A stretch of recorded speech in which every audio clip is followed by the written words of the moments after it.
চাঁদপুরে পদ্মা ও মেঘনা নদী থেকে অবৈধভাবে বালু উত্তোলনের মহোৎসব চলছেই। ফ্যাসিস্ট আওয়ামী সরকারের পতনের পরেও বালু খেকোদের দৌরাত্ম্য কমেনি।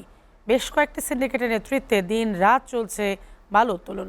এতে বাড়ছে নদীর ভাঙন। অনুমতি ছাড়া বালু তোলায় লাখ লাখ টাকার রাজস্ব বঞ্চিত হচ্ছে সরকার।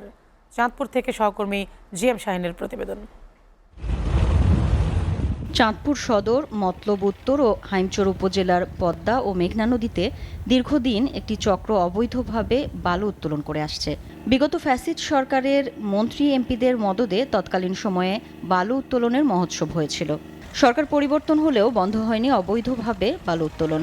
আগের চক্রের সাথে নতুন করে বেশ কয়েকটি গ্রুপ যুক্ত হয়ে বালু তুলে যাচ্ছে পদ্মা মেঘনা নদীর বিভিন্ন পয়েন্টে।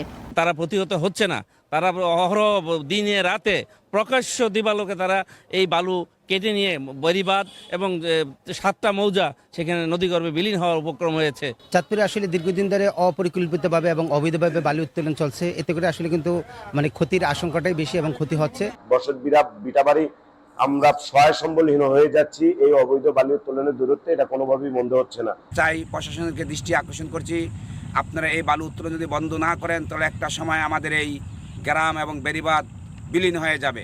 বিশেষ করে মুন্সিগঞ্জ, শরীয়তপুর ও বরিশাল জেলা সীমানা এলাকায় বালু উত্তোলনের হার বেশি। কালেভদ্রে প্রশাসন অভিযান পরিচালনা করলে এক জেলা থেকে অন্য জেলায় স্থানান্তরিত করা হয় ড্রেজার মেশিন। অবৈধ বালু উত্তোলনকারী চক্রের বিরুদ্ধে প্রতিনিয়ত তাদের অভিযান অব্যাহত রেখেছে।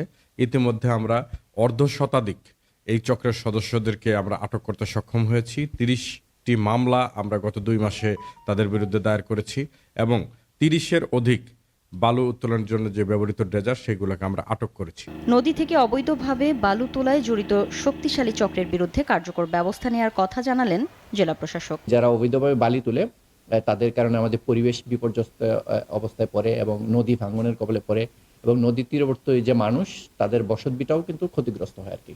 সুতরাং কোনোভাবেই আমরা অবৈধভাবে যারা বালি তুলে তাদেরকে আমরা ছাড় দিব না এবং তাদেরকে অবশ্যই আমরা আইনানুগ ব্যবস্থা নেব। অনুমতি ছাড়া বালু উত্তোলন বন্ধ করে নদীর তীর ভাঙন প্রতিরোধে কার্যকর উদ্যোগ নেওয়ার দাবি চাঁদপুরবাসীর। এসিটিভি নিউজ ডেস্ক।